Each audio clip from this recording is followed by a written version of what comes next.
내가 러시아 군대를 버리고 한국으로 도망쳤다고? 에카테리나의 충격적인 고백이 세계를 뒤흔들었습니다. 저는 600억짜리 전투기를 몰 예정이었어요. 그런데 인천공항에서 본 단 하나의 장면이 제 인생을 완전히 바꿔놓았죠. 러시아 최고의 여성 헬리콥터 조종사가 7일 만에 조국을 버린 진짜 이유는 무엇일까요? 그녀의 손에 쥐어진 두 장의 종이, 그리고 한국에서 목격한 충격적인 문화 차이.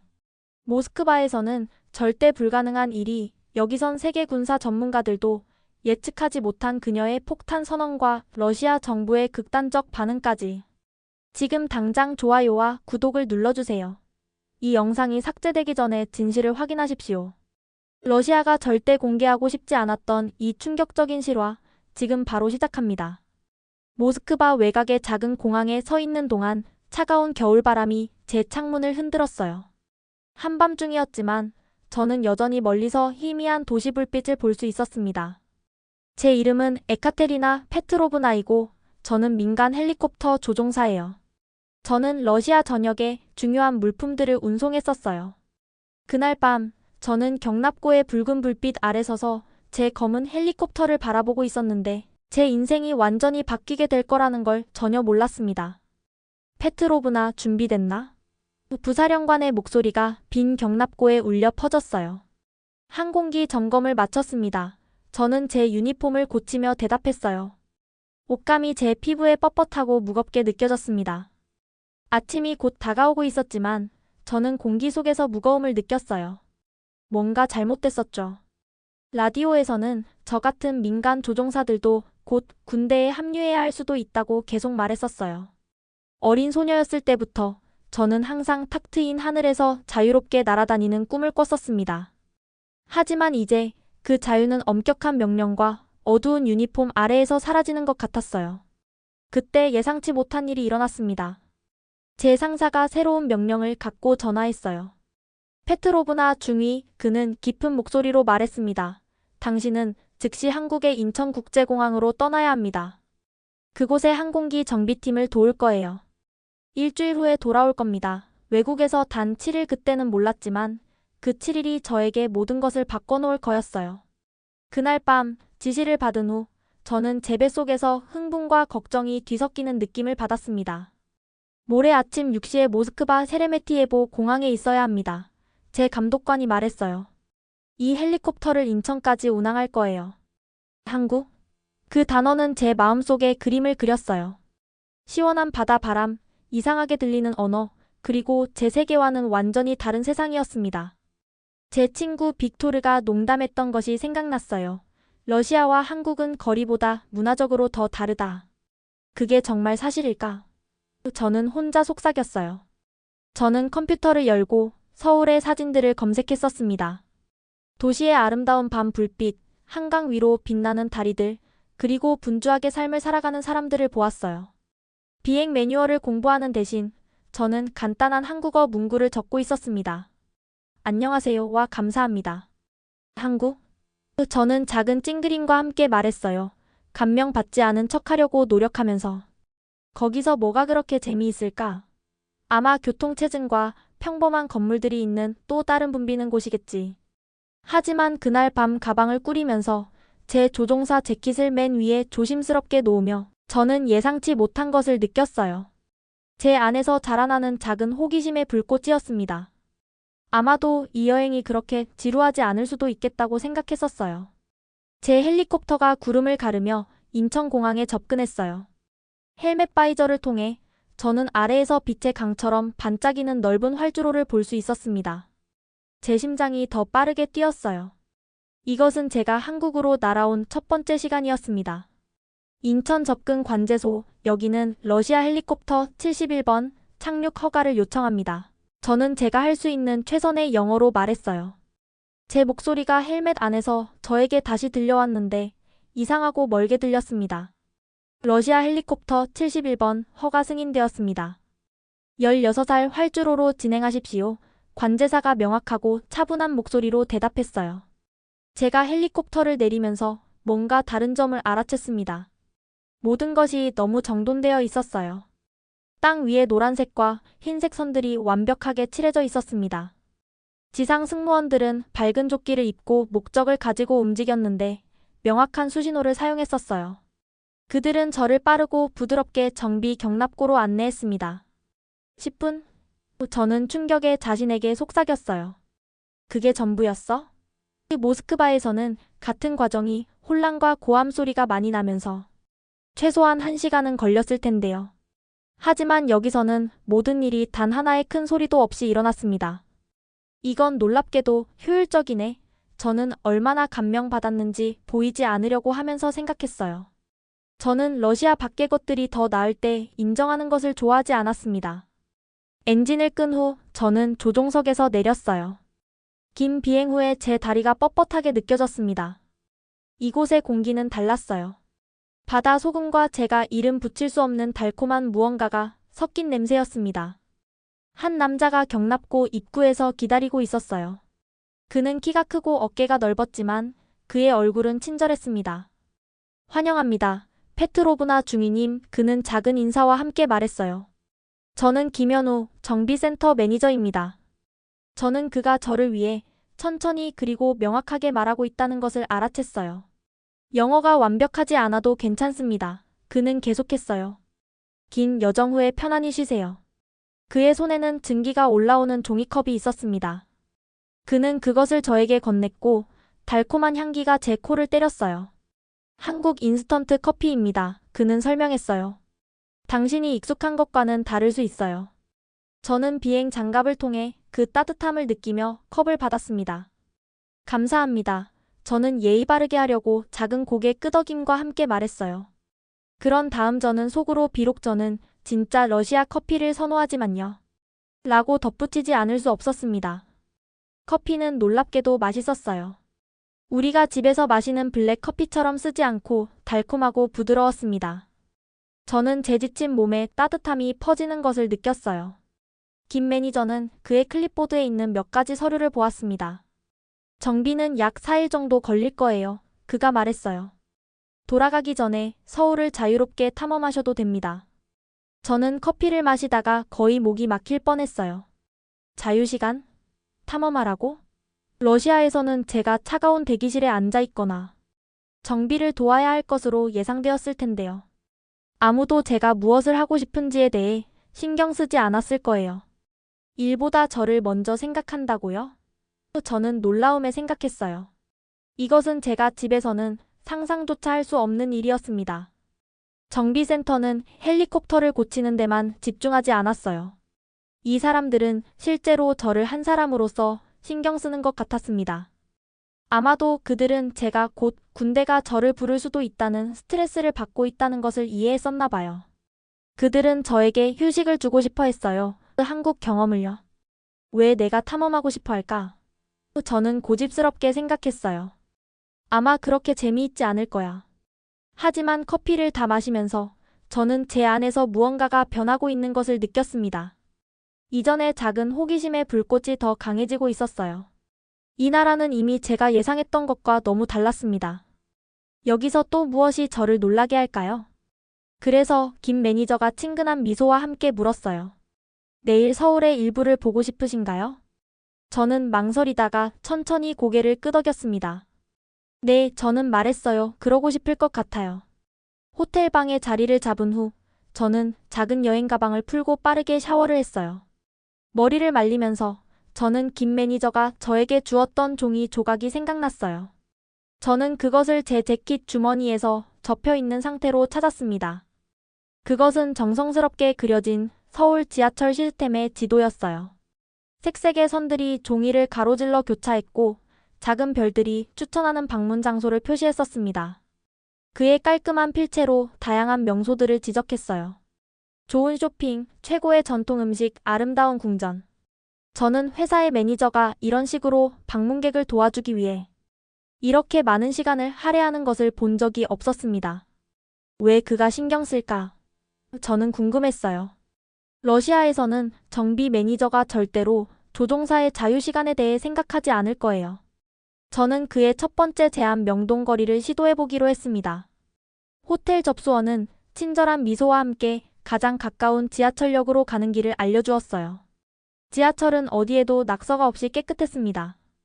모든 사람들이 조용히 말했고 많은 사람들이 마스크를 착용했었어요. 우리가 러시아에서는 정말 아플 때를 제외하고는 절대 하지 않는 일이었죠. 제가 명동에 도착했을 때 소리와 냄새, 그리고 색상의 물결에 부딪혔어요. 거리는 쇼핑하고 먹고 사진을 찍는 사람들로 가득 차 있었습니다. 한글로 된 밝은 간판들이 어디에나 걸려 있었고 음악이 상점 출입구에서 흘러나왔어요. 음식 노점상들이 지나가는 손님들에게 외쳤습니다. 분주했지만 혼란스럽지는 않았어요. 저는 신호등이 바뀌기를 기다리며 횡단보도에 서 있었습니다. 차들이 빨간불에 완벽하게 멈췄고 그들의 엔진은 조용히 윙윙거렸어요. 보행자를 위한 불이 초록색으로 바뀌었을 때 모든 사람들이 함께 건넜습니다.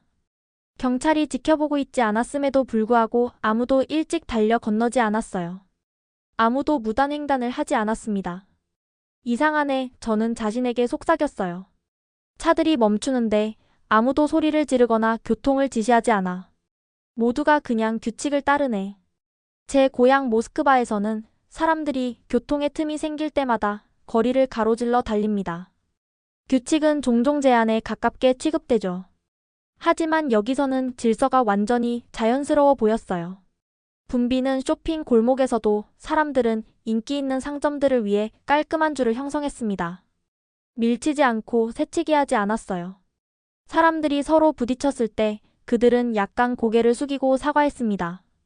아마도 이 장소에는 내가 생각했던 것보다 더 많은 것이 있을지도 몰라.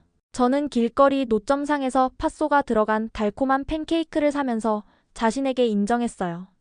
그 맛은 새로웠습니다. 너무 달지 않았지만 따뜻하고 위안이 되었어요. 다음 날 경납고의 몇몇 직원들이 저를 점심 식사에 초대했습니다. 우리는 당신에게 진짜 한국 음식을 보여주고 싶어요. 젊은 정비사가 눈에 흥분을 담고 저에게 말했어요.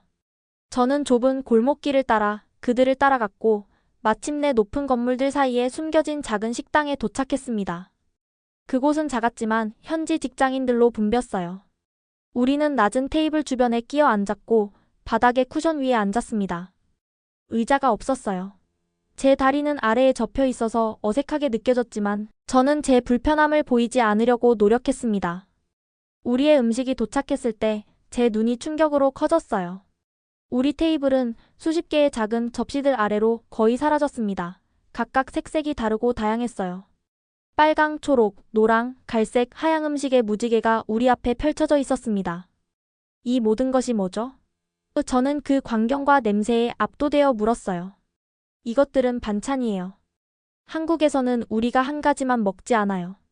우리는 많은 맛을 함께 먹죠. 저는 적어도 15개의 다른 작은 그릇들을 셌어요. 매운 빨간 김치, 녹색 해초, 작은 은색 생선, 노란 절인 무, 그리고 제가 심지어 알아볼 수 없는 것들이었습니다. 중앙에는 찌개와 야채가 부글부글 끓는 큰 냄비가 있었어요. 페트로브나 중위님, 진이 제 손가락에 미끄러운 느낌이 드는 금속 젓가락을 건네며 말했습니다. 한 입에 여러 맛을 느껴보세요. 그것이 우리가 여기서 음식을 즐기는 방법이에요. 제 첫 번째 한 입은 밝은 빨간색 김치였어요. 그것이 제 혀에 닿는 순간 제 입안에서 불이 폭발했습니다. 저는 기침을 하고 급히 물을 찾았고 제 눈은 매운맛으로 인해 눈물이 났어요. 직원들은 웃었지만 나쁜 방식으로는 아니었습니다. 너무 매워요? 나이 많은 정비사가 걱정스럽게 물었어요. 저는 동의하려 했지만 그때 이상한 일이 일어났습니다.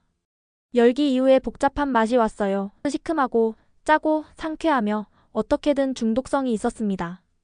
저는 제 자신이 또 다른 조각을 향해 손을 뻗는 것을 발견했어요. 이것은 놀라워요. 저는 제 솔직함에 스스로 놀라며 말했습니다. 제가 전에 맛본 적이 없는 거예요. 마음에 드세요? 진은 제 즐거움이 마치 개인적인 승리인 것처럼 너무 행복해 보였어요. 이것은 전쟁보다 더 강력해요. 저는 농담을 했고 모두가 웃음을 터뜨렸습니다. 저녁 식사 중에 누군가가 제 앞에 있는 작은 잔에 투명한 액체를 부었어요. 소주 김 매니저가 설명했습니다. 그는 식사에 합류했었어요. 한국 전통 술이에요. 저는 조금 비웃었습니다. 러시아인으로서 저는 강한 술을 다룰 수 있는 제 능력에 자신이 있었어요. 저는 잔을 들고 테이블의 모든 사람들에게 고개를 끄덕이고 한 모금을 마셨으며 알코올의 가혹한 화상을 기다렸습니다. 하지만 소주는 제 가슴에 단지 부드러운 따뜻함을 퍼뜨리며 부드럽게 제 목구멍을 미끄러져 내려갔어요. 그것은 깨끗하고 가볍게 만났습니다. 당신의 눈물을 나게 만드는 우리의 강한 러시아 보드카와는 전혀 달랐어요. 이것은 꽤 다르네요. 저는 진심으로 놀라며 말했습니다. 그것은 부드러워요. 우리가 함께 잔을 비울 때 테이블 주변의 직원들이 웃었어요. 그런 다음 한국의 관습을 따라 그들은 나이가 어린 사람들이 나이가 많은 사람들을 위해 술을 따라야 하며 아무도 자신의 잔을 다시 채우면 안 된다고 설명했습니다. 이 술은 한국 사람들의 정신을 담고 있어요. 한 나이 많은 정비사가 생각에 잠겨 말했어요. 부드럽고 내면은 강하지만 외면은 부드러워 사람들을 함께 모으죠. 저는 제 자신이 미소 짓는 것을 발견했습니다. 도착 이후로 짓고 있던 예의 바른 미소가 아니라 눈까지 도달하는 진짜 미소였어요. 저는 실제로 집에서 수천 킬로미터 떨어진 곳에서 방금 만난 사람들과 즐기고 있었습니다. 그날 밤 저는 그가 저를 호텔로 데려다 줄 때 김 매니저에게 고백했어요. 저는 여기 음식을 이렇게 많이 좋아할 거라고 예상하지 못했어요. 모든 것이 너무 풍미가 가득하고 우리가 러시아에서 먹는 것과 너무 달라요. 다르다고 해서 항상 더 나쁜 것은 아니죠. 그는 부드러운 미소와 함께 대답했습니다. 때로는 그냥 다를 뿐이에요. 그의 말이 제가 잠들 때 저와 함께 남았어요. 제 넷째 날 아침 호텔 근처를 걷던 중에 저는 옆으로 넘어져 보도를 막고 있는 공유 전동 스쿠터를 발견했습니다. 저는 고개를 저었어요. 모스크바에서는 이것이 며칠 동안 여기에 있을 거예요. 저는 생각했습니다. 아무도 그것을 신고하거나 고치는 것에 신경 쓰지 않을 거야. 하지만 제가 10걸음 더 걷기도 전에 밝은 노란색 조끼를 입은 작업자가 마치 어디선가 나타난 것처럼 보였어요. 그는 그의 전화기로 스쿠터를 스캔하고 그것을 들어 올려 포장도로에 표시된 적절한 주차구역으로 옮겼습니다. 전체 과정은 1분도 걸리지 않았어요. 와우, 저는 소리내어 말하지 않을 수 없었습니다. QR코드 스캔 한 번으로 문제가 해결되네요. 지나가던 한 가족이 제 분출에 미소 지었어요. 저는 약간의 당혹감으로 제 뺨이 따뜻해지는 것을 느꼈지만 저도 미소를 되돌려 주었습니다. 제가 아침 햇살이 유리 건물에서 반짝이는 것을 보면서 산책을 계속하면서 저는 제가 본 것에 대해 생각했어요. 일이 실제로 작동하는 시스템? 시민들과 회사들이 함께 일하는 것? 러시아에서는 그 스쿠터가 녹슬 때까지 거기에 있거나 누군가가 그것을 훔칠 때까지 있을지도 모릅니다. 아마도 여기서 일이 어떻게 돌아가는지에서 배울 것이 있을지도 몰라 저는 자신에게 인정했어요. 도착한 이후 처음으로 저는 이 나라를 이해하는 데 진정한 관심을 느꼈습니다. 단지 관광 명소를 보는 것뿐만 아니라 실제로 그것이 제 고향과 어떻게 다르게 기능하는지 배우는 것이요. 제 무시하는 태도는 각각의 새로운 경험과 함께 녹아내리고 있었고 진정한 호기심과 존경으로 대체되고 있었습니다. 그날 오후 남산타워에서 도시를 내려다보면서 저는 제 첫인상이 얼마나 잘못되었는지 깨달았어요. 이것은 단지 교통체증과 지루한 건물이 있는 또 다른 장소가 아니었습니다. 이것은 완전히 다른 세계였어요. 매 시간마다 저에게 새로운 것을 가르쳐주는 세계였습니다. 한 주가 어떤 헬리콥터 비행보다 더 빨리 지나갔어요. 한국에서의 마지막 날, 제 휴대폰이 메시지와 함께 진동했습니다. 정비 완료. 헬리콥터 귀환 비행 준비 완료. 제 위장이 조여들었어요. 이제 모스크바로 돌아가야 해. 저는 서울 스카이라인이 보이는 호텔 창문을 바라보며 생각했습니다. 왜 그것이 저를 그렇게 슬프게 했을까요? 그저 외국에서의 일주일이었을 뿐인데요. 하지만 어쩐지 떠난다는 생각이 제 마음을 무겁게 했어요.